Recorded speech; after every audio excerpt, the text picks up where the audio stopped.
میں نے پہلے بھی گزارش کی تھی کہ بھئی یہ بلوچ قبائل ہیں، پشتون قبائل ہیں اور جو سندھی عوام ہیں، اچھا اس کے سوا جو ہے کہ ان لوگوں کو یہ بھئی ناراض لوگ ہیں. دیکھیں کتنی مطلب چالاکی اور مکاری، یعنی وہ جو میٹھا زہر جس کو کہتے ہیں نا، کہ یہ اتنی بڑی مکاری ہے کہ کسی کو کہو کہ بھئی یہ تو ناراض لوگ ہیں، بھئی یہ بلوچ، یہ ناراض بلوچ ہیں، پہاڑوں پہ چڑھ گئے، چند لوگ ہیں، ہم ان کو یہ کریں گے، اتاریں گے، یہ کریں گے، یہ ناراض لوگ ہیں. اچھا اس کے بعد بھئی سندھیوں کو کیا ہے؟ بھئی سندھیوں کو احساس محرومی ہے. اب یہ عوام اور قبائل اور یہ ناراض لوگ، یہ احساس محرومی، بنیادی بات یہ ہے، یہ میرے جتنے بھی سندھی باشعو لوگ ہیں، اور سندھی جب میں کہتا ہوں اس کا مطلب وہ اردو بولنے والے یا کراچی میں جتنے بھی یعنی جو پشتو بولنے والے بھی ہیں نا، جو کراچی میں پیدا ہوئے ہیں، پشتو، پنجابی، سرائکی، جتنے بھی اردو بولنے والے، کچھی میں، میرا مطلب وہ سب سے ہوتا ہے. سندھی قوم کا مطلب میرے لیے لسانی اور نسلی نہیں ہے، اس لیے میں بار بار کلیئر کرتا رہا ہوں. تو یعنی اصطلاحات استعمال کر کے لوگوں کو گمراہ کیا جاتا ہے کہ یہ ناراض لوگ ہیں، یہ قبائل ہیں، یہ عوام ہیں، ان کو احساس محرومی ہے. لیکن بنیادی چیز، اور یہ جو جتنے بھی انٹلیکچوئل اور دانشور ہیں، ریاست کے دلال دانشوروں کو میں بالکل آج کلیئر کہتا ہوں، اور جتنے بھی قومی تحریکوں کے کارکن ہیں، سندھی، بلوچ، پشتون، سب کو کہتا ہوں کہ ہم تاریخی قومیں ہیں. کوئی عوام، کوئی ناراض، کوئی قبائلی، کوئی احساس محرومی ہمیں نہیں ہے. ہم تاریخی قوم ہیں، سندھی ہوں، بلوچ ہوں، پشتون ہوں، ہم تاریخی قوم ہیں، یہ یاد رکھو. اور تم نے ہمیں غلام بنایا ہے. یہ کوئی احساس کمتری، احساس محرومی کی بات نہیں ہے. ہم عوام ہیں اور تم ہمیں نوکریاں دو گے، اور ہم ناراض ہیں، تم ہمیں جو ہے وہ ناراضگی ختم کرو گے، اور ہمیں احساس محرومی ہے جو تم نہیں. ہم قوم ہیں، تاریخی قوم، سندھی، بلوچ، پشتون، اور پنجاب نے ہم کو غلام بنایا ہوا ہے. بنیادی بات یہ ہے جو سندھ کے باشعور لوگوں کو میں سمجھانا چاہ رہا ہوں، اور پنجاب کے ان دانشوروں کو، ان لوگوں کو بھی، کہ اصطلاحات میں ہیرا پھیری مت کرو. یعنی میں کہتا ہوں کہ تفصیل میں اگر جاؤ، تفصیل کیا ہے، میں پہلے بھی عرض کر چکا ہوں آپ لوگوں کو، پنجاب کے لوگوں کو، اور جتنے بھی مظلوم قوم ہیں. تفصیلات یہ ہیں کہ اگر میں کہتا ہوں کہ ہماری غلامی، میں اس کو ثابت نہیں کرتا کیونکہ میں تو آزادی چاہتا ہوں، لیکن جو تفصیلات اور تشریحات ہیں وہ اگر آصف علی زرداری کے سامنے رکھی جائے، اس سے پوچھا جائے کہ سندھ کے حالات کے اوپر آپ تبصرہ کرو، اس کی تشریح کرو، قائم علی شاہ کو لایا جائے، وزیر اعلیٰ سندھ کا جو ابھی ہے اس کو لایا جائے، جتنے بھی پرو پاکستان کے جتنے بھی لوگ ہیں ان سب کو میں کہتا ہوں کہ سائیں جلال محمود شاہ، قادر مکسی، ایاز پلی، جو سب کو میں کہتا ہوں کہ آؤ بیٹھو اور سندھ کے حالات کی تشریحات بیان کرو. تو تشریحات کے نتیجے میں وہ بولیں گے کہ سندھیوں کے پاس ان کا سیاسی اختیار نہیں ہے، وہ پنجاب کے پاس ہے. سندھیوں کے اپنے معاشی وسائل جو ہیں وہ سندھیوں کا ان کے اوپر اختیار نہیں ہے. سندھ کی جو جغرافی سرحدیں ہیں ان کے اوپر اختیار سندھیوں کا نہیں ہے. سندھ میں جتنے یعنی وسائل ہیں، معدنیات ہے، آج بھی میرا گاؤں، میں آپ کو بتاتا ہوں کہ بھت جبل، یعنی پوری سندھ جو ہے نا وہ تیل اور گیس کے ذخائر سے مالا مال ہے. لیکن کسی بھی تیل کے ذخیرے کے اس میں جو ملازم ہیں وہ ملازم تک بھی پنجاب سے ہیں، اور کسی مسجد کا اگر کوئی مولوی ہے وہ بھی پنجاب سے ہے. تو اگر کوئی بھی سندھ کے ان درد اور تکلیف کی تشریح کرے گا تو ثابت کیا ہوگا کہ سندھ غلام ہے. میں کہتا ہوں آصف علی زرداری ڈبیٹ کرے، آئے اور سمجھائے مجھے کہ سندھ کے وسائل پر کس کا قبضہ ہے، سندھ کے سمندر پر کس کا قبضہ ہے، سندھ کی جو معدنی دولت ہے وہ کس کے پاس ہے، سندھ کے سیاسی اختیارات کس کے پاس ہیں. میں نے کل بھی کہا تھا، یعنی اس سے بڑی کوئی ذلت کی بات نہیں ہوگی کہ قائم علی شاہ ایک بزرگ ترین ہمارے جو ایک رہنما ہے، وہ ہر دوسرے تیسرے چوتھے مہینے پہ میڈیا پہ آتا تھا اور کہتا تھا یار یہ تو میری بڑی بےزتی کرتے ہیں، فوجی جو ہے نا یہ کور کمانڈر بلا کے ہماری تذلیل کرتے ہیں، ہماری بات نہیں سنتے ہیں۔ اس کا مطلب یہ ہے کہ سیاسی طور پر سندھ غلام ہے، معاشی طور پر سندھ غلام ہے، تاریخی حوالے سے سندھ غلام ہے۔ تو تشریحات پر اتفاق، نتائج کو پر گمراہی، یعنی اگر آپ ڈیفینیشن بیان کرو گے، سندھی قوم ہو یا بلوچ قوم ہو یا پشتون ہو، ان کی تشریحات اگر کوئی بھی کرے، سرکاری دانشور آ جائیں، میں کہتا ہوں آ جائیں، بھلی جو بھی میڈیا پر جو یہ صحافی 24 گھنٹے آتے ہیں، اگر ان سے بھی بات کروائی جائے نا تو بالکل ڈیٹیل میں جائیں گے، تو جو جب چیز ثابت ہوگی، یعنی تشریحات پر اتفاق، نتیجے میں گمراہی، نتیجے میں پھر کیا کہیں گے، یار بھائی چارہ ہے، پاکستان ہے، یہ ہے، ہم بھائی ہیں، آپ ضرور، یہ بالکل صحیح بات ہے، آپ کو احساس محرومی ہے، یہ ہم ختم کریں گے، یہ کریں گے۔ وہ نواز شریف جب بلوچستان گیا تھا اور سائیں مینگل صاحب سے جب انہوں نے ملاقات کی تھی، تو بھائی مینگل صاحب نے ان کو کہا تھا کہ بھائی آپ خود جو محفوظ نہیں ہو اپنے اس فوج سے، آرمی سے، جس کو یعنی رات کے پیٹ میں، یعنی بچیوں کو، نواز شریف کی بیٹی بیٹے سب کو اتنا تذلیل کر کے، ذلیل و خوار کر کے اس کو جہاز میں بٹھا کر ایسے بھگایا گیا۔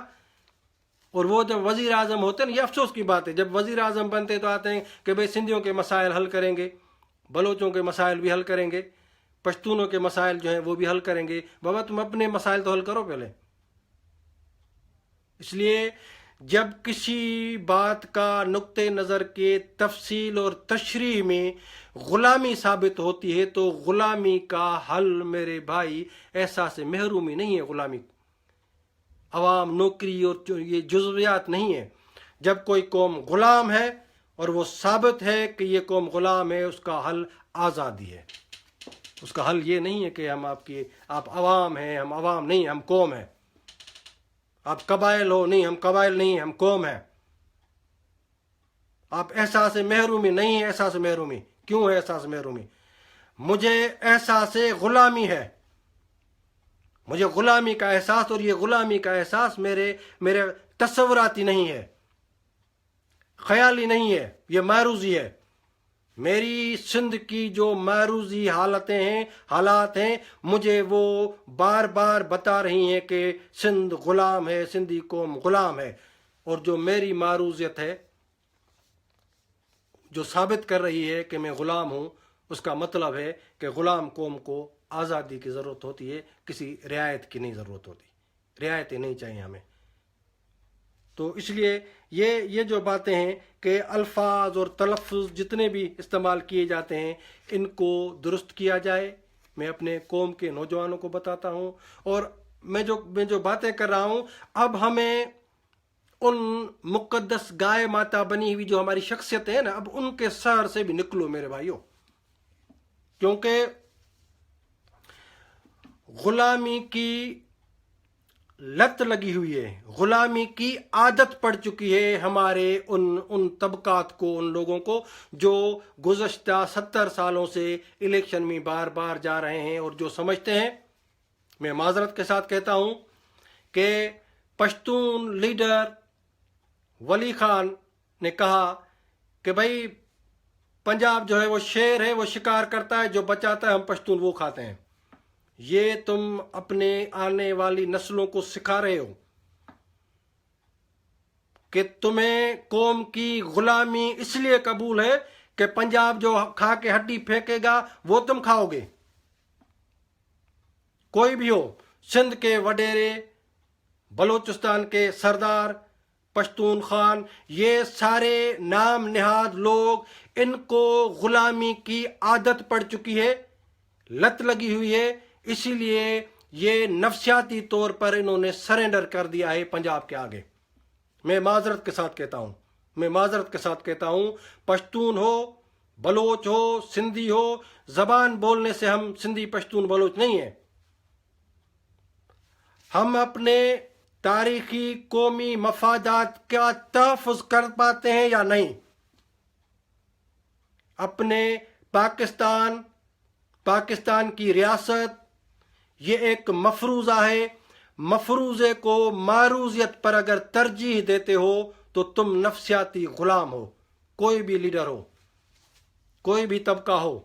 اسی لیے میں یہ نوجوانوں کو کہتا ہوں، آج کے نوجوانوں کو کہتا ہوں کہ میرے بھائیوں، اپنے بزرگوں کو، اپنے بڑوں کو، ان سیاستدانوں کو جنہوں نے ہیلے بہانے کر کے پاکستان کے فریم ورک میں یعنی ہم لوگوں کو پھنسانے کی کوشش کی، وہ چاہے کوئی بھی ہو، میں کھل کے بات کرتا ہوں، ذوالفقار علی بھٹو، اس کا 73 کا آئین، بے نظیر بھٹو، پیر پاگارا، اور جتنے بھی آج کل جتنے مڈل کلاس کے قوم پرست، نام نہاد قوم پرست، یعنی قوم پرستی کی جن کو تشریح اور جن کو مقصد کا پتہ نہیں ہے۔ قوم پرستی قومی وسائل کے تحفظ کا نام ہے، میں نے کل بھی کہا تھا۔ قومی سیاست جو ہے اس کو اپنے ہاتھ میں لینے کا نام ہے۔ تاریخی وطن جو ہے اس کی جاگرافی کی آزادی کا نام قوم پرستی ہے۔ یہ کسی کے پاس ایسا پروگرام ہے؟ جو بھی قوم پرستی کی دعویٰ کرتا ہے، کیا یہ قوم پرستی ہے کہ آپ ایک سیٹ کے پیچھے، ایک اسمبلی کے صوبائی اور قومی اسمبلی کے سیٹ کے پیچھے اپنے آپ کو گھسیٹ رہے ہو؟ اس لیے جو ادنا اختیارات ہیں، ادنا مفادات ہیں، جزوی سہولیات ہیں، ان کو اپنے کل پر اور قومی اجتماعی قومی مفادات پر ترجیح مت دو۔ شخصی مفادات، ادنا مفادات، جزوی مفادات، ذاتی سہولتیں، عیاشیاں، ان کو اگر تم اپنے قومی مفادات اور وطن کے تاریخی مفادات پر ترجیح دے رہے ہو تو پھر میں صرف 2 باتیں کہوں گا، چھوٹی سی 2 باتیں ہیں لیکن ہو سکتا ہے ان کا مطلب وسیع ہو، کہ بے شعور اور بے ضمیر جو ہوتے ہیں ان کو قومی غلامی اور ذلت کا احساس نہیں ہوتا ہے۔ میرے بھائیوں، جو بے شعور ہے اس کا تو قصور بھی نہیں ہے، لیکن ایک پبلک ہے، ہمارے عوام ہیں، سادہ لوگ، ہمارے اگر جو لوگ ہیں، جو ہمارے قوم کے جو عام لوگ ہیں، ان کو شعور نہیں ہے، اس لیے ان کو غلامی اور غلامی کی ذلت کا احساس نہیں ہے، یہ تو ایک الگ بات ہے۔ لیکن ایک بندہ جانتا بھی ہے، اس کو پتہ بھی ہے کہ پاکستان ہمارا وطن نہیں ہے، پاکستان ایک مسلط کی ہوئی ریاست ہے، اور وہ اپنے پیٹ کے لیے، اپنے گھر اور خاندان کی سہولتوں کے لیے اپنا ضمیر بھیجتا ہے، تو اس بے ضمیر کو وطن کی غلامی اور ذلت کا احساس نہیں ہوگا۔ اس لیے میں آج نوجوانوں کو کہتا ہوں کہ آج کی تاریخ نے آپ لوگوں کے کندھوں کو اپنے قومی وزن اور جو بار ہے، جو جدوجہد ہے، اس کے لیے چنا ہے۔ سندھی نوجوانوں، بلوچ نوجوانوں، پشتون نوجوانوں، آج کی تاریخ نے آپ لوگوں کو ایک بڑے امتحان میں ڈالا ہوا ہے کہ اپنے قومی تاریخی مفادات کے لیے ڈٹ جاتے ہو، کھڑے ہو جاتے ہو، تکلیفیں برداشت کرتے ہو، اپنا ٹارچر برداشت کرتے ہو، لڑتے ہو، مرنے کے لیے تیار ہوتے ہو، یا اپنی گردن جھکا کر ایک اچھا غلام بننے کی پریکٹس کرو گے؟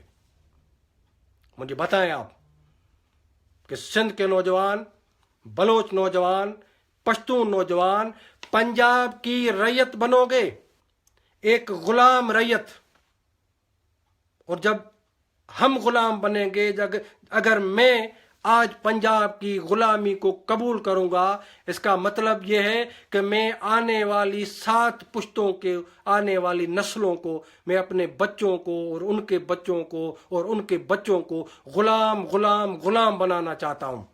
اس لیے نہیں، ہم غلامی کو برداشت نہیں کریں گے۔ ہم پنجاب کی ریت نہیں ہیں، ہم علیحدہ تاریخی قومیں ہیں اور قومی آزادی ہمارا حق ہے۔ اس وقت یعنی اچھا غلام بنو، یہ کہتے ہیں نا کہ بھئی اچھے طالبان اور برے طالبان، یعنی پنجاب نے پشتون قوم کو، اکثر پشتون قوم کو طالبان بنا کر کبھی سوویت یونین کے خلاف لڑوایا، کبھی آج افغانستان کے خلاف ان کو لڑوا رہے ہیں۔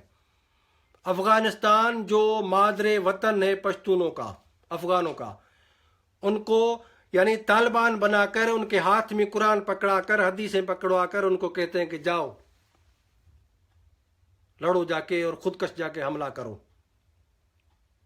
یہ سب سے بڑی تاریخی یعنی بد نصیبی ہے ہماری کہ جب کوئی پشتون، بھلی وہ طالبان ہو یا کوئی بھی ہو، علماء ہو، پکا مسلمان، 5 وقت نماز پڑھنے والا، وہی قرآن اس کو آتا ہو، وہی سب کچھ حدیثیں بھی اس کو یاد ہو، جب وہ پشتون، مسلمان پشتون، قرآن پڑھا ہوا حافظ قرآن پشتون، جب اس کو یہ احساس ہوتا ہے کہ پنجابی مجھے مذہب کے نام میں اپنی ہی قوم اور وطن کے خلاف استعمال کر رہے ہیں، اور جب وہ اپنی آنکھیں کھولتا ہے کہ آج کے بعد میں پشتون ہو کر اپنی پشتون قوم کے خلاف استعمال نہیں ہوگا، تو پنجابی کہتے ہیں یہ برے طالبان ہیں۔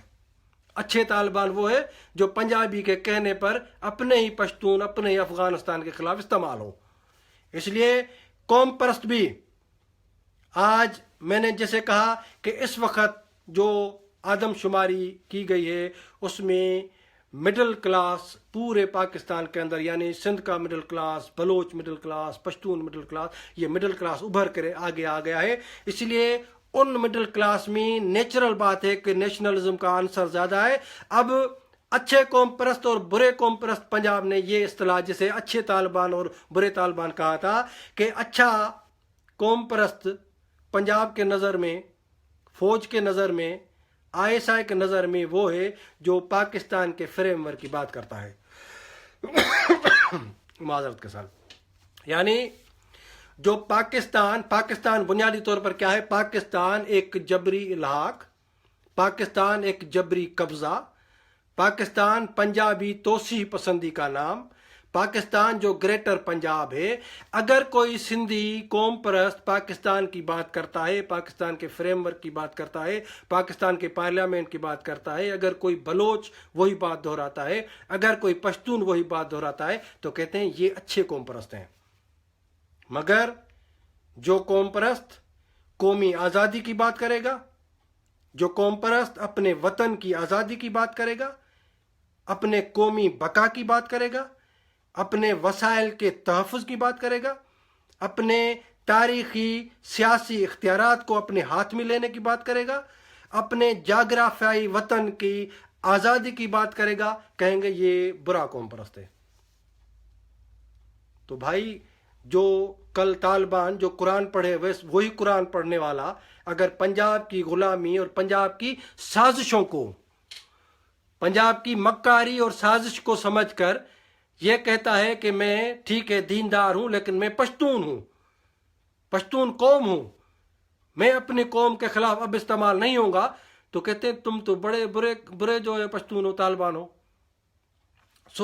باتیں میں جو کہہ رہا ہوں نوجوانوں کو کہ پنجاب نے یعنی محاصرہ کر رکھا ہے، چاروں طرف سے گھیرا ہوا ہے پنجاب نے سندھ کو، بلوچستان کو، پشتونوں کو، نفسیاتی طور پر، کبھی مذہب کو انہوں نے بڑا ہتھیار بنا کر ہمارے خلاف یوز کیا ہے، بڑی مصیبت بنا کر ہمارے اوپر انہوں نے پیش کیا ہے۔ لیکن میں باشعور لوگوں کو، نوجوانوں کو کہتا ہوں کہ جب کل بنگال کی آزادی کی بات ہوئی تھی اور بنگالیوں نے پنجاب کے خلاف جدوجہد کی بات کی، اس وقت کا تضاد یہ تھا کہ بنگالیوں نے مطالبہ کیا تھا کہ ہماری زبان بنگلہ زبان ہماری قومی زبان ہونی چاہیے، اور بنگال کے جو سنی کے جو کاروبار تھا، اس کاروبار کو جو لوٹ کر جو لاہور اور اسلام آباد کے اوپر خرچ کر کے اس کو جو بنایا جا رہا تھا، بنگالیوں نے اس بات پر اعتراض کیا اور جنگ اسی پر ہوئی تھی۔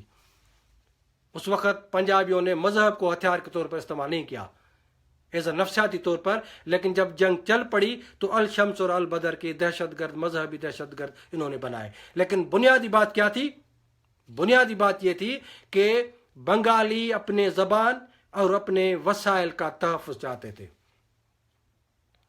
اور کہتے ہیں کہ کوئی بنگالی وزیر اس ٹائم پر اس کو لاہور اور اسلام آباد میں گھمایا گیا تو کسی نے اس سے سوال کیا صحافی نے کہ بھائی آپ کیا دیکھ رہے ہو؟ اس نے سمجھا یہ بڑی ترقی ہے اور بولے گا یار یہ تو بڑی خوشحالی ترقی ہے. تو اس بنگالی محب وطن، اس کو میں سلام پیش کرتا ہوں، مجھے ابھی نام یاد نہیں ہے، اس بنگالی نے کہا کہ یہ جو تمہاری سڑکیں ہیں مجھے ان سے بنگال کی جو سنی جو ہے نا اس کی خوشبو آ رہی ہے. یعنی ہمارے وطن کے وسائل کو تم اپنی سڑکوں پہ استعمال کر رہے ہو، مجھے وہ خوشبو آ رہی ہے. تو اس وقت مذہب کو ہتھیار کے طور پر جو استعمال کیا جا رہا ہے، میں ان لوگوں کو، اور میں بالکل یہ دوسری چیز بھی واضح کروں، کافی نوجوانوں نے مجھے سوال بھیجے ہیں، سوال کیا کہ مذہب پر جو کچھ لوگ منفی بات کرتے ہیں یا اس طرح اس کو، تو میں کہتا ہوں بالکل میں اس پر کلیئر ہوں کہ ہمارا موضوع یہ نہیں ہے کسی بھی قوم پرست کا کہ ہم مذہب اور اسلام کے خلاف باتیں کرتے رہیں، بالکل نہیں. جب مذہب پہ، اور مذہب کا مطلب اسلام نہیں ہے، مذہب جتنے بھی مذاہب ہیں، ہندو مت ہو، اسلام ہو، کرسچینٹی ہو، یا جتنے بھی بدھ مت ہو، جتنے بھی مذاہب ہیں، مذہب کا اور سائنس کا یہ ایک الگ بحث ہے کہ مذہب کیا ہے، سائنس کیا ہے، لاجک اور دلیل کیا ہے، یہ ایک الگ بحث ہے. لیکن جب آج ہم بات کر رہے ہیں، ہمارا موضوع یہ نہیں ہے کہ ہم مذہب کو برا بھلا کہیں، کیونکہ اگر کوئی نوجوان مذہب کو، اسلام کو اگر حافظ دین ہے، میں بالکل کلیئر کہتا ہوں، کوئی پشتون قومی کارکن ہو، کوئی بلوچ قومی کارکن ہو، کوئی سندھی قومی کارکن ہو، اگر وہ مسلمان ہے اور حافظ دین ہے اور وہ سندھو دیش کی آزادی کے لیے جدوجہد کرنا چاہتا ہے، بلوچستان کی آزادی کے لیے لڑنا چاہتا ہے، پشتونستان کی آزادی کی بات کرتا ہے، تو ہمیں تو خوش ہونا چاہیے. ہم کیوں کسی مذہب کو برا بھلا کہہ کر اپنی قومی اور جو سیاسی جدوجہد اور طاقت کو کمزور کیوں کریں گے؟ یہ بھی ایک پروپیگنڈا ہے ریاست کی کہ یہ لوگ جو ہیں وہ کافر ہیں، یہ لوگ ایجنٹ ہیں، یہ لوگ اسلام کو نہیں مانتے. نہیں، ہم لوگ اسلام کے غلط استعمال کے خلاف ہیں، مذہب کے خلاف نہیں ہم. اور دوسری بات، میں ان سارے لوگوں کو جو بھی مجھے سن رہے ہیں جو مذہب، میں ان کو کہتا ہوں کہ بابا اگر پاکستان کے خاتمے کا مقصد دنیا سے اسلام کا خاتمہ ہوتا، جو پنجابی یعنی جو ہمیں باور کرایا جا رہا ہے کہ پاکستان کو اللہ نے بنایا ہے، پاکستان کا مطلب کیا، لا الہ الا اللہ، پاکستان جو رہے گا تو اسلام رہے گا. اگر پاکستان کو، میں آپ سب لوگوں کو اپیل کرتا ہوں کہ سنیں غور سے، اور جتنے مذہبی لوگ ہیں میں ان کو خاص اپیل کرتا ہوں کہ وہ مجھے غور سے سنیں، یہ میری بات غور سے سنیں کہ اگر پاکستان کے خاتمے کا مطلب یہ ہوتا کہ دنیا سے اسلام کا خاتمہ ہو جائے گا تو دنیا کی بڑی طاقتیں کب کا پاکستان کو اڑا چکی ہوتی. اور دوسرا سوال کہ کیا آج بنگالی جو ایک بنگلہ دیش کی صورت میں الگ قوم ہے، کیا آج بنگالی نماز نہیں پڑھتے ہیں؟ ڈھاکہ دنیا کا وہ واحد کیپٹل ہے، یا دنیا کے مسلمان آبادی کا واحد جو کیپٹل سٹی ہے، جو پاکستان کے بننے سے پہلے جب مشترکہ ہندوستان کا حصہ تھا اس وقت بھی ڈھاکہ کو دنیا کے سب سے زیادہ مسجدوں کا شہر کہا جاتا تھا. جب بنگال جب پاکستان کا حصہ بننا 47 میں، اس وقت بھی ڈھاکہ شہر جو تھا وہ دنیا کی مسجدوں کا شہر ہی تھا. اور آج ڈھاکہ جو بنگلہ دیش، آزاد بنگلہ دیش کا کیپٹل ہے، آج بھی ڈھاکہ دنیا کے سب سے زیادہ مسجدوں کا شہر ہے. اس کا مطلب یہ ہے کہ پاکستان میں رہنا اور نہ رہنا اس کا کسی مذہب سے تعلق نہیں ہے، مگر اسلام کو، مذہب کو پنجاب ہتھیار کے طور پر، نفسیاتی ہتھیار کے طور پر ہمارے خلاف استعمال کرتا ہے. آج کتنے، یعنی پشتونوں میں دیکھیں، اتنے گروہوں کو مذہب کے نام پر دھوکہ دے کر وہاں کے ترقی پسند سوچ کے خلاف استعمال کیا جا رہا ہے، ان کو قومی سوچ کے خلاف، آزادی کی سوچ کے خلاف. بلوچستان میں یعنی وہاں کے ریاستی کچھ دلال گروہوں کو مذہب کا بیس پہنا کر وہاں کی قومی آزادی کے خلاف استعمال کر رہا ہے پنجاب. جیسے کل بنگال کی آزادی کے خلاف الشمس اور البدر کے نام پر گمراہ کیا گیا تھا اور بنگالیوں کے خلاف لڑایا گیا.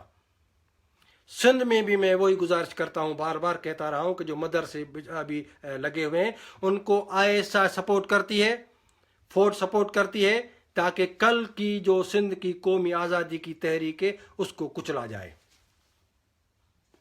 اور میں پوری سندھ اور دنیا کے آگے ایک بات رکھنا چاہ رہا ہوں کہ میرے سندھ کے باشعور لوگوں،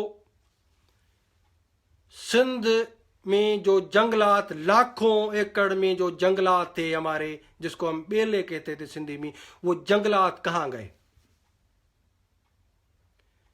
ان جنگلات کو فوج نے کاٹا تاکہ ختم کر دیا. ایک تو اس سے گرمی بہت زیادہ بڑھ گئی ہے، برساتیں سندھ میں ویسے ہی کم تھی اور کم ہو گئی ہیں، لیکن فوج نے وہ جنگلات اس لیے ختم کیے کہ کل، کیونکہ ان کو تجربہ تھا بنگال کا، کہ بنگال کی جو قومی تحریک تھی وہاں جو پانی اور وہاں جو جنگلات تھے ان میں ان کو بری شکست ہوئی، تو سندھ کے جو جنگلات تھے ان کو کاٹا گیا، تباہ کیا گیا ہے. کیوں؟ یہ اس فوج کا خوف ہے کہ کل سندھ کی قومی آزادی کی تحریک جب منظم ہوگی تو اس کے سندھ کے جو فرزندان وطن سندھی جو نوجوان ہیں وہ جب پنجاب کی فوج کے خلاف لڑیں گے آزادی کے لیے، تو جنگلات کو کاٹا گیا ہے. اس سے کیا ثابت ہوتا ہے؟ میں اہل پنجاب سے پوچھتا ہوں کہ یہ نفسیاتی طور پر سندھ کے جنگلات کو کاٹ کر اپنے اسٹریٹجیکل مفادات کے لیے تم نے یہ ثابت کر دیا ہے کہ سندھ پاکستان نہیں ہے. تم خوف زدہ ہو.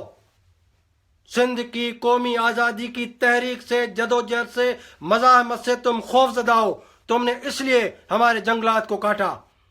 تم نے اس لیے سندھ کے دریا کا پانی اس لیے کم کیا گیا کہ دریا کا پانی جب بہے گا تو جنگلات پھر اگنا شروع ہو جائیں گے. اس لیے تم سمندر میں پانی نہیں چھوڑ رہے ہو. اس لیے تم نے سندھ کے دریا کے اوپر جو ڈیم بنانے کی حرکت کی گئی ہے تمہاری طرف سے، جو کینال بنائے گئے ہیں غیر قانونی، بد اخلاقی کی گئی ہے پنجاب کی طرف سے، اس لیے کہ سندھ کا جو دریا جب بہے گا تو جنگلات تو بار بار اگتے رہیں گے نا.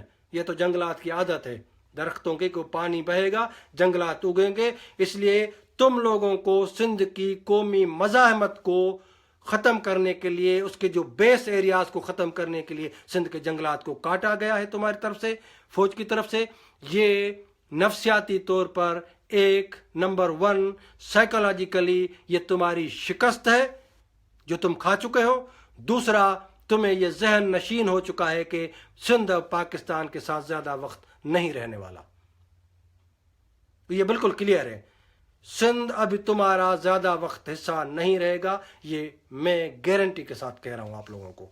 اس لیے آج نفسیاتی جو جنگ اور نفسیاتی جو حربے ہمارے خلاف جو استعمال کیے جا رہے ہیں، میں سمجھتا ہوں کہ باشعور نوجوانوں کو میں بار بار اپیل کرتا ہوں کہ آؤ اپنے قومی تحریک کو منظم اور متحد کرو. اور خصوصاً میں آج ایک دوسری بات کہوں گا کہ خصوصاً ہمارے کراچی کے اردو بولنے والے جو نوجوان ہیں، میں ان کو کہتا ہوں کہ وہ سندھ کی قومی تحریک کی سیاسی جدوجہد کا حصہ بنے. کیونکہ کسی بھی معاشرے اور سماج کے شہر اور دیہات جب مل کر جدوجہد کرتے ہیں تو سامراج کو شکست فاش یقینی ہوتی ہے. اب ہم نسلی سیاست، یہ ہمارا کل ہو گیا. اب ہم نسل پرست نہیں ہیں، لسانیت پسند نہیں ہیں. چھوٹی چھوٹی جزویات پر ہمارے اختلافات ہمارے اندر پیدا کیے گئے تھے. میں کہتا ہوں کہ سندھ کی قومی تحریک کی سیاسی قیادت کراچی کو کرنی ہے، کراچی کے نوجوانوں کو کرنی ہے. اور جتنے کراچی میں میرے بھائی، میری بہنیں، میرے بیٹے، میری بیٹیاں، میرے بزرگ جو اردو بولتے ہیں، جو پشتو بولتے ہیں، نوجوان جو پنجابی بولتے ہیں، میں ان سب سے مخاطب ہوں جو بھی سندھ کے اندر پیدا ہوا ہے اور بڑا ہوا ہے، میں اس کو سندھی مانتا ہوں۔ اسی لیے کراچی پریس کلب کے سامنے میں اپیل کرتا ہوں اردو بولنے والے ان نوجوانوں کو، پنجابی بولنے والے ان نوجوانوں کو، پشتو بولنے والے ان نوجوانوں کو جو کراچی میں پیدا ہوئے ہیں، کراچی میں بڑے ہوئے ہیں، جو سندھ کو اپنا وطن سمجھتے ہیں، کہ بینر لکھو، ایک بڑا بینر لکھو، کراچی پریس کلب کے سامنے کھڑے ہو جاؤ اور اس میں لکھو کہ ہمیں سندھو دیش آزاد چاہیے، ہمیں اب پنجاب کی غلامی قبول نہیں ہے۔ لکھو، باشعور ہو تو باشعور بن کے دکھاؤ۔ یہ سندھ تمہاری بھی ماں ہے، سندھ جس طرح میری ماں ہے، میرا وطن ہے، اسی طرح کسی بھی اس بچے کی، نوجوان کی، کسی بھی اردو بولنے والے کی، کسی بھی پشتو بولنے والے کی، پنجابی بولنے والے کی جو کراچی میں رہتا ہے، سندھ اس کی بھی ماں ہے۔ کیونکہ ہم نسلی اور لسانی نہیں ہیں، ہم وطنی ہیں۔ سندھ وطن میں پیدا ہونے والا ہر ایک فرد جو ہے وہ سندھی ہے اور سندھی قوم کا حصہ ہے۔ اس لیے میں ان سے بھی اپیل کروں گا کہ آپ آؤ اور دکھاؤ، ثابت کرو کہ کراچی کے باشعور نوجوان نسل پرست اور لسانیت پسند اور تنگ نظر نہیں ہیں، وہ پوری سندھ کو اپنا وطن اور اپنی ماں سمجھتے ہیں۔ اس لیے کراچی پریس کلب کے سامنے مجھے خوشی ہوگی کہ 10، 20 اور 50 وہ نوجوان آج کھڑے ہو جائیں بینر کھول کے کہ ہمیں سندھو دیش آزاد چاہیے، ہمیں پنجابی کی غلامی قبول نہیں ہے۔ دوسری بات کہ ہمیں، یعنی سندھی میں کہتے ہیں موں پک سناتا پہنجا ہوا کہ دھارین سان گڈ دھاڑے میں تھے راہ ڈسیاؤں رہزن کے وہی وانگی اڑن جی واڑے میں۔ یعنی کہتا ہے کہ مجھے اس بات کا ادراک ہے، میں اس بات کو سمجھتا ہوں کہ کچھ اپنے ہی سماج اور معاشرے کے لوگ ایسے ہیں جو رہزنوں سے ملے ہوئے ہیں، جو قابض سامراجی قوتوں سے ملے ہوئے ہیں، اور اس کو سندھ کی اپنی جو غلامی ہے، قومی غلامی، اس کو غلام بنانے کے لیے راہیں دکھا رہے ہیں، سمجھا رہے ہیں۔ اور وہ کون ہے؟ وہ سندھ کا وہ جاگیردار، بھوتار، دلال طبقہ، کسی بھی قوم کا بھوتار، دلال طبقہ، وہ پشتون ہو، بلوچ ہو، سندھی ہو، میں بالکل سب کے کو ملا کے کہتا ہوں کہ یہ وہ لوگ ہیں اور نام نہاد ترقی پسند بندہ۔ یہ بات آپ سنیں کہ صرف یہ نہیں کہ جاگیردار دلال ہوتے ہیں، مڈل کلاس بھی موقع پرستی کرتا ہے، لیکن نام نہاد جو انٹلیکچوئل ہے نا، جن کو 2-4 یعنی جدلیاتی مادیت بھی ان کو آتی ہوگی، تاریخی جو فلسفہ ہے وہ بھی ان کو آتا ہوگا، مارکسزم کے 4-5 کتابیں بھی انہوں نے پڑھی ہوں گی، لیکن ان کو جو نہیں سمجھ میں آنے والی بات ہے ان کے لیے یہ ہے کہ وہ اپنے قوم کے معروضیت کو نہیں سمجھ رہے ہیں، کہ ہم غلام ہیں۔ یہ چھوٹی سی بات وہ نہیں سمجھیں گے، لیکن آپ کو دلیل اگر دیں گے تو مارکسزم پورا انہوں نے پیا ہوا ہوگا۔ بڑے بڑے جو کہتے ہیں نا اونٹ کتابوں کے، یعنی بڑی بڑی لائبریریاں انہوں نے چھان ماری ہوں گی، وہ سندھ میں بھی ہوتے ہیں۔ رسول بخش پلی جو ابھی بزرگ ہو چکے ہیں، میں آج ان کا نام لے رہا ہوں ایسے نہ کو کل وہ اس کا انتقال ہو جائے، تو پلی جو صاحب اتنی بڑی، یعنی دنیا کی پوری جو جتنے بھی انقلاب ہیں ان سارے انقلاب کا سندھی میں ترجمہ کر کے یہ انہوں نے سندھی میں جو نوجوانوں کو پڑھایا۔ لیکن جو نہ سمجھنے والی بات ہے، اس کو کبھی سمجھ میں نہیں آئی کہ سندھ کو آزاد ہونا چاہیے، یہ چھوٹی سی بات اس کو سمجھ میں نہیں آئی۔ پشتون انٹلیکچوئل کتنے ہیں، دانشور ہیں، بڑے بڑے، قد ان کے بہت بڑے ہیں، لیکن ان کو یہ سمجھ میں نہیں آ رہا، جدلیات سمجھتے ہیں، مارکسی فلسفہ بھی ان کو آتا ہے، ان کو چھوٹی سی بات یہ نہیں آ رہی ہے سمجھ میں کہ آپ کی جو معروضی حالات ہیں کہ آپ غلام ہو، پشتون غلام ہے، اور غلام قوم کا فرض کیا ہوتا ہے کہ پنجاب کی دلالی کریں یا اپنی قوم کی آزادی حاصل کریں۔ تو نام نہاد جو ترقی پسند، وہ سندھی ہو، بلوچ ہو، پشتون ہو، جس کو اپنی قوم کی آزادی کا ادراک اور احساس نہیں ہے، اس کا پورا علم جو ہے نا وہ علم بے علم ہے، وہ سمجھو بکا ہوا ہے۔ دنیا سمجھ میں آ رہی ہے، اپنی قومی یعنی قوم کی معروضیت سمجھ میں نہیں آ رہی ہے، وہاں مفروضے کا شکار ہو رہے ہو، اس لیے میں سمجھ رہا ہوں کہ یہ لوگ جو ہمیں مبہم بناتے ہیں، یا بات غور سے سننا نوجوانوں، قومی ورکروں، کہ جو ہمارے مقصد کو مبہم بنائے، جو ہماری منزل کو مبہم بناتا ہے، جو ہمارے حوصلوں کو مبہم بنانے کی حرکت کرتا ہے، وہ ہم میں سے نہیں ہے، کتنا پڑھا لکھا ہو۔ یعنی کسی دلال اور غدار جاگیردار اور کسی ایسے ترقی پسند نام نہاد بندے جو پنجاب کی غلامی میں ہمیں دھکیل رہا ہے، ان میں کوئی فرق نہیں ہے۔ دونوں غدار، ابن غدار اور موقع پرست ہیں۔ اگر جاگیردار دلالی کرتا ہے، غداری کرتا ہے، اور موقع پرستی اگر مڈل کلاس کا اور پڑھا لکھا دانشور کرتا ہے، تو دونوں کا نتیجہ کیا نکلتا ہے؟ نتیجہ آپ کی قوم کی غلامی کی صورت میں نکلتا ہے۔ کہ اگر میرا علم، ہو چی من نے کہا تھا کسی دانشور نے، کہ میرا جو علم ہے وہ میری قوم کی میرے پاس امانت ہے، ہو چی من کا شاید قول ہے یا کسی کا بھی قول ہے، تو جو علم رکھنے والے ہیں وہ علم کو اپنے قوم کی امانت کے بجائے اپنے پیٹ کی ضرورت اگر سمجھنے لگے تو ان کو کیا کہا جائے؟ کیا کہا جائے ان کو؟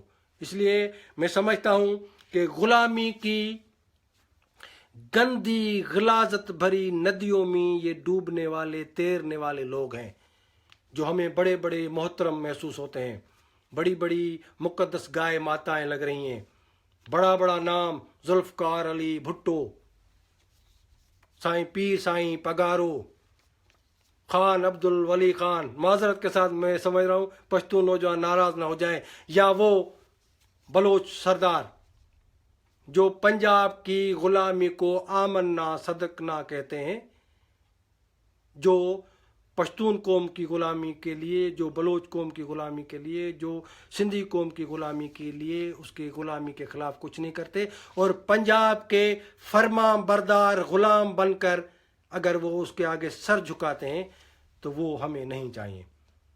یہ کل ہو گیا ہمارا، یہ بھی سن لو، ذوالفقار علی بھٹو سندھ کا کل ہو گیا۔ وہ دانشور انٹلیکچوئل اور وہ مڈل کلاس کے لوگ، جو سیاستدان، جو پنجاب کی غلامی اور پاکستان کے فریم ورک کو جو آج بھی قبول کرتے ہیں، ہمیں وہ قبول نہیں ہے۔ اٹھو نوجوانوں، پنجاب کی غلامی سے پہلے اپنے غلام بنانے والے کے خلاف تو اٹھو، کہ بھئی یہ ہمارے بزرگ ہیں، یہ گزشتہ 30 سالوں سے سیاست کر رہے ہیں، قوم پرست سیاست کر رہے ہیں۔ کون سی قوم پرست سیاست؟ جو ہمیں غلامی کی ترغیب دے رہی ہے وہ سیاست کر رہے ہیں۔ ان سے جب بغاوت نہیں کرو گے، اپنے اندر میں بیٹھے ہوئے اس خوف کو ختم کرو، جہالت کو ختم کرو، تنگ نظری کو ختم کرو، اور قومی مفادات کو گلے لگاؤ، تب جا کے ہم پنجاب کے خلاف اپنی قومی آزادی کی جو جدوجہد ہے وہ کر پائیں گے۔ اس لیے میں پھر دوسری بات جو وہ کہنا چاہ رہا ہوں کہ اس وقت مجھے نوجوانوں نے بتایا کہ سندھ کے اندر، جب سندھ کہتا ہوں لگ بھگ پشتونوں میں وہی حالت ہوگی، بلوچوں میں بھی وہی حالت ہوگی، کہ سندھ کے ہر چھوٹے بڑے گاؤں میں ISI نے کچھ نوجوانوں کو 8,000 سے 10,000 کی تنخواہ اور کارڈ بنا کے دیا ہے کہ آپ جتنے بھی نیشنلسٹ جو آزادی پسند لوگ ہیں ان کے اوپر نظر رکھو۔ یعنی ایک طرف ہمارے اندر، ہمارے سماج کے اس نام نہاد قوم پرست تنظیمیں، لیڈر اور بزرگان اور بڑے بڑے جو ہیں، ان کو بٹھایا ہوا ہے کہ پنجاب نے، کہ تم ان لوگوں کو غلط کہو جو آزادی پسند ہے۔ میرے پاس ہیں بہت سارے محترم نام ہیں جو ہمیں غلط کہتے ہیں کہ یہ ایجنٹ ہیں، یہ تشدد پسند ہیں، یہ جو ہے مزاحمت کی بات کرتے ہیں۔ میں نے کل بھی وضاحت کی تھی، 2 الفاظ میں کہتا ہوں کہ تشدد مظلوم قومیں نہیں کرتی ہیں، تشدد ریاست کرتی ہے، مظلوم قومیں جدوجہد کرتی ہیں۔ میری جدوجہد اس ریاست کے تشدد کے خلاف ہے، تو میں تشدد پسند کیسے ہو گیا؟ میری مزاحمت پنجاب کی بندوق کے خلاف ہے، جو بندوق میری قوم کو غلام بنائے ہوئے، تو میں تشدد پسند بابا کیسے ہوا؟ یا کہیں گے یہ ایجنٹ ہیں، یا یہ پراکسی کا حصہ ہیں، کسی کی پراکسی کا حصہ ہیں. یعنی عجیب قسم کے اصطلاحات. وہ کہتے ہیں نا کہ وہ گیدڑ نہ پہنچے ٹالی کو تو کہتا ہے تھو کٹی. وہ نہیں پہنچ. یعنی پراکسی میں پہلے بھی کہہ چکا ہوں کہ دنیا کی جتنی بھی قومیں ہیں، ساری دنیا کی بڑی بڑی ریاستیں اور چھوٹی چھوٹی جو قومیں ہیں، ان کے باہمی مفادات ہوتے ہیں، تب وہ مل کر کام کرتی ہیں. کردوں کی قومی آزادی، آج میں کہتا ہوں کہ امریکہ، یورپ، ساری دنیا کے لوگ کردوں کے اس مزاحمت کے حامی ہیں جو مزاحمت کردوں کے صرف سیاسی ورکر نہیں، ان کی عورتوں کے کاندھوں پر بھی بندوقیں ہیں. ان کو تو کوئی تشدد پسند نہیں کہتا.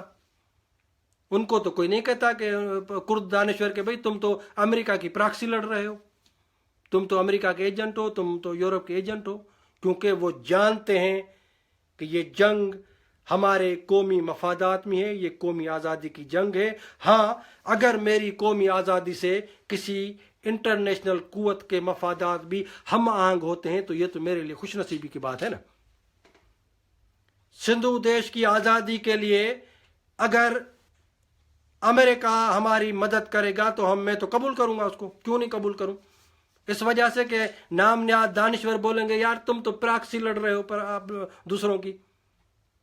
اگر مجھے بھارت بھی مدد کرے گا، اگر اسرائیل مدد کرے گا، اگر یورپ مدد کرے گا، میں اپنے قومی آزادی کی جدوجہد کے لیے، سندھو دیش کی آزادی کے لیے پوری دنیا سے مدد اور حمایت حاصل کروں گا. یہ جو ریاست بکواس کرتی ہے، پروپیگنڈا کرتی ہے، خود جب امریکہ سے پاکستان F-16 لے رہا تھا تو یہ دلال نہیں تھا، ایجنٹ نہیں تھا. دنیا کے ممالک سے قرضہ لے رہے ہیں پنجاب والے، پنجاب کی فوج کے لیے ہتھیار لے رہے ہیں. ایون اسرائیل سے بھی ہتھیار لے رہا ہے پاکستان. خفیہ طور پر اسرائیل سے ہتھیار بھی مانگے جا رہے ہیں، اور یہاں سے وہ جو ہے نا یہود و نصار کے خلاف بڑی بڑی بکواسیں بھی ہو رہی ہیں. دنیا کی کوئی بھی قوم اگر ہماری مدد کرے گی ہم اس کی مدد لیں گے. یہ باہمی مفادات ہیں. سی پیک ایک طرفہ قبضہ ہے چائنا کا اس پورے جو سمندر ہیں یا جتنے بھی روٹ ہیں جو اکنامیکل روٹس پر قبضہ ہے. یہ امریکہ کے مفادات کے خلاف ہے، اور یہ جاپان بھی اس کو اپنے مفادات کے خلاف سمجھ رہا ہے. اب جاپان اور امریکہ مل کر اگر حکمت عملی بناتے ہیں، امریکہ اور انڈیا اگر مل کر کچھ کرتے ہیں تو کیا یہ ایک دوسرے کی پراکسی کا لڑ رہے ہیں؟ بھارت جتنا بڑا ملک اگر امریکہ سے سی پیک کے اگینسٹ اگر اتحاد کرتا ہے تو کیا بھارت امریکہ کی پراکسی کا حصہ بنے گا کیا؟ تو اپنے ذہنوں سے یہ غلاظتیں نکالو، یہ کمزوری نکالو. کمزور کی یہ عادت ہوتی ہے کہ وہ اپنے آپ کو ہر بات کے لیے اپنے آپ کو قصوروار ٹھہراتا ہے کہ بھئی ہم ایجنٹ ہیں، پتہ نہیں کیا، ہم پتہ نہیں دوسرے کی پراکسی لڑ. میں سندھو دیش کی آزادی کی بات کرتا ہوں. میرا اتنا بڑا تاریخی نقطہ نظر ہے. یہ کسی سے تنخواہ لینے کے لیے سندھو دیش کی سندھ کوئی مونجو دڑو، یعنی 10,000 سال سے سندھ ایک آزاد ریاست رہی ہے. یہ اس لیے تو نہیں رہی کہ شفیع برفت کل جو ہے وہ کسی سے تنخواہ لے گا سندھو دیش کے لیے. بھئی یہ تو تنخواہ کی وجہ سے بات کر رہا ہے، ورنہ ایسی تو کوئی بات نہیں ہے. کیا یہ صحیح ہے کیا؟ میں جو کہہ رہا ہوں کہ سندھو دیش 10,000 سال قدیم مونجو دڑو گواہ ہے کہ ہم ایک قوم ہے. کیا وہ جھوٹ بول رہا ہوں میں کسی سے تنخواہ لینے کے لیے؟ سندھو دیش ایک آزاد وطن رہا ہے. یہ میں غلط بیان نہیں کر رہا ہوں کسی سے تنخواہ لینے کے لیے، کسی کا ایجنٹ بننے کے لیے. سندھی ہم ایک علیحدہ تاریخی قوم ہے. کیا یہ میں غلط بیان نہیں کر رہا ہوں کسی کا ایجنٹ بننے کے لیے؟ سو اپنے ذہنوں کے کانوں کو کھولو. دشمن کی نیگیٹو کالی پروپیگنڈا کا شکار مت بنو. کرد اپنی آزادی کی جنگ لڑ رہے ہیں، اس کی اگر کوئی بھی دنیا کا ملک حمایت کرتا ہے وہ کوئی پراکسی نہیں ہوتی. سندھو دیش کی آزادی کے لیے کل جب قومی مزاحمت ہوگی، دنیا کا کوئی بھی ملک ہماری مدد کرے گا، ہم لیں گے. کیونکہ ہمارے مشترکہ مفادات اگر جڑتے ہیں تو کوئی بھی ملک ہماری مدد تب کرے گا. مجھے اپنی آزادی چاہیے. میں امریکہ کو کہتا ہوں، امریکن انٹلیکچوئلس کو کہتا ہوں کہ سندھو دیش کی آزادی کے لیے اگر امریکہ ہماری حمایت کرتا ہے تو ہم امریکہ کو سندھو دیش میں سہولتیں دیں گے، بالکل دیں گے. مجھے اپنی آزادی مقدس ہے. میری یہ چند جو گزارشیں ہیں جو میں آپ لوگوں سے کرتا رہا ہوں، مجھے معذرت کے ساتھ میں شاید آج بھی نوجوانوں کے سوالوں کے کچھ جواب نہیں دے سکا. یہ سلسلہ جاری رہے گا اور میں پھر آج کے جو سوالات آپ لوگوں نے کیے ہیں ان سوالوں میں سے اہم سوالوں کو نوٹ کر کے کل اگر میں نے بات کی تو ان میں آپ لوگوں کو جوابات دوں گا. آپ لوگوں کی مہربانی، سندھ کے نوجوانوں کی اور پورے بلوچ اور پشتو نوجوانوں کی کہ آپ لوگوں نے مجھے سنا. اور میں آخر میں پھر بھی اپیل کروں گا کہ اہل پنجاب کے دانشوروں، نوجوانوں، میں 11 کروڑ پنجابیوں میں سے 11 پنجابیوں کا انتظار کر رہا ہوں جو بینر اٹھا کے لاہور کے پریس کلب کے سامنے کھڑے ہو جاؤ اور کہو کہ سندھو دیش کی آزادی جائز ہے، بولو کہ بلوچستان کی آزادی جائز ہے، بولو کہ پشتون قوم کا پشتونستان کی آزادی جائز ہے. جب آپ 11 لوگ، اگر 11 پنجابی ہماری قومی آزادی کی حمایت کرتے ہیں نا تو پھر ہمیں آپ سے کوئی شکایت نہیں رہے گی. پھر ہم جانے، آپ کی فوج جانے، پھر پنجابیوں سے ہماری شکایت ختم ہو جائے گی. ہماری جدوجہد، سیاسی جدوجہد، قومی مزاحمت اس وقت تک جاری رہے گی جب تک مظلوم قومیں آزاد نہیں ہو پاتی، جب تک یہ پنجابی توسیع پسند سامراجی استعماری پاکستان کا خاتمہ نہیں ہوتا. آپ سب لوگوں کی مہربانی.